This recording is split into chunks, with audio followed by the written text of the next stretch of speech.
Yo, what is up, guys? And welcome back to Beyond the Belt episode 8, the finale.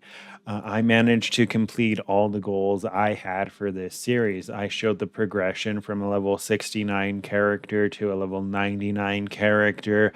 I showed different crafting strategies and different currency making strategies.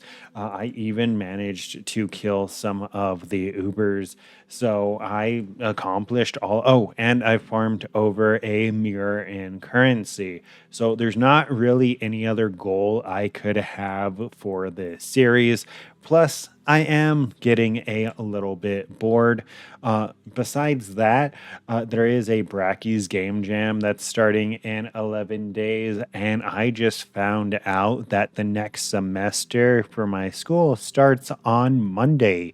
Um, so I thought it started at the end of the month. Nope, apparently it starts Monday. So I have to start getting ready for classes as well. So this will probably be one of, if not my last video of the league. Um, but yeah, with that intro out of the way, let's get right into it. So, before I go over the final farming strategy and the profit that I've made from that, I wanted to showcase and go over a tool that I found this league that I find extremely useful, and that's going to be Perandus Ledger. Apparently, this was around last league, and I just did not know about it. But what this does for you is it helps you monitor the price of a lot of things, right? This is going to show you profitability for bossing. It's going to show you profitability for essence farming, harvest farming, beast farming. Like, it's going to show you profits on a bunch of stuff to help you find a currency making strategy. This, in my opinion, is made fantastically. I love the layout. I like how it looks. I love how intuitive it is to actually use. So I'm going to have this linked down in the description for you guys. And that is, yeah, that's pretty much that. I just wanted to go ahead and go over that tool real quick. But with that out of the way, the observant among you have probably already realized what the last farming strategy is just by looking at my inventory, and that is going to be farming the feared. And as someone who doesn't normally boss, I wanted to have at least one bossing strategy and the different money makers that I ran, since I have already ran a bunch of the other invitations numerous times in numerous leagues. I figured, you know what, it's time to actually try to farm some feared, since it has changed since previously, right? It's no longer Uber at Xeris, so it's actually a lot chiller of a farm than it was when it had Uber Aziri in it. Now it's Cortex, Cirrus, Uber Elder, and Incarnation of Dread. None of those bosses are particularly hard, so it's just a rather chill experience. I'm able to turn my brain off and just fly through this.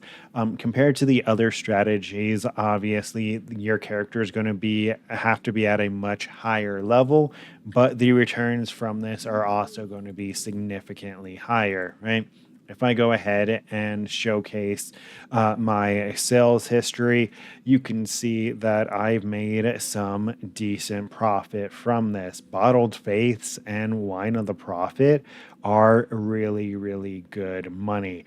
I might actually change my setup as well. And instead of running the Incarnation of Dread and Uber Elder, I may run the Uber Incarnation of Dread and Uber Elder, just because the boss fights barely change, right? And they are still fairly simple, but the rewards that you can get from them are significantly better, right? You can drop like the Charlatan, which is like an 80 div thing. You can get eye level 87 Watcher's Eyes, which are like an extra div.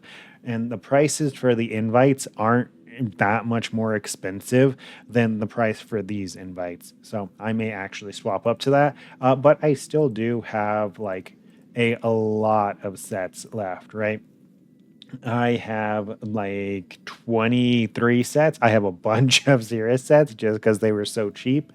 Um, but we would need those anyways. Apart from the flasks and the unique drops, these do drop a lot of astrolobes, a lot of chisels, and a lot of the crafting orbs. So it's just a good variety of loot. And a lot of the drops hold value. If you look at the Perandus ledger and you go to a boss profitability, you can see that there is only 3 bosses that are actually negative. There's Uber Eater, Uber Elder, and then Katarina. This is also one of the reasons why I might swap to Uber Elder, because apparently I'm losing 132C an hour running Uber Elder, and I could be potentially be making an extra 24 div an hour running Uber Elder, and then the Uber Dread, Incarnation of Dread right here, 33% chance to profit. But where is Uber Dread? Uber Dread right here. Oh, less profit. But okay, maybe I will just keep the regular Dread. But that is essentially the last farming strategy that I've been running, is just farming the feared, and it's been so chill and so brain off that I've been happy with it. Cortex, I literally just go straight to the boss, right? I ignore everything else.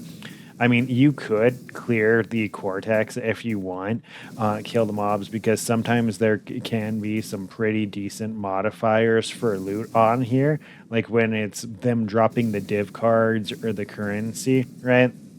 But I just run all the way to the back and then I kill the boss. I'm not going to showcase the whole boss because it's like a 2-minute fight. That's the only downside to this, is the fact that all of these bosses do have unskippable cutscenes and or phases. Like, it could theoretically be done significantly faster, but you have to wait for all of these cutscenes to go off, right? But yeah, that's pretty much where I'm going to be wrapping up this video, because I plan on putting a decent little chunk of clips in the intro showing my drops that I've gotten from this. But yeah, like I mentioned previously, this is probably one of, if not my last video for the league. I hope that this mini series has helped you guys out, showcase different currency making strategies and how you can go about upgrading a character, different types of crafting, stuff like that. So yeah, without anything else, don't forget to like, comment, and subscribe to stay up to date with this and future content. And until next time, take care.